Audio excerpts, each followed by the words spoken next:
Marais wa makabila na wakuu wangapi walikuja katika vita vya Badr? Walikuja 24. Marais wa makabila na wakuu wangapi waliuawa? Waliuawa wote 24.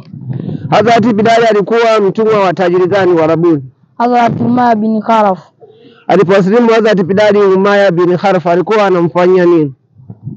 Alikuwa anamtesa sana kwa kumlaza kwenye mchanga ulio na moto na kumwambia achane na imani yake. Umayya bin Khalaf aliyekuwa anamtesa sana Hazrat Bilal radhiyallahu anhu aliuawa na nani? Aliuawa na Hazrat Bilal radhiyallahu anhu. Taja idadi ya makafiri waliouawa na waliofungwa katika vita vya Badr. Waliuawa makafiri 70 na walifungwa makafiri 70. Hazrat Abubakar alitoa ushauri gani kuhusu wafungwa wa Badr? Alitoa ushauri wa kuwa wafungwa wakitoa fidia waachiwe huru.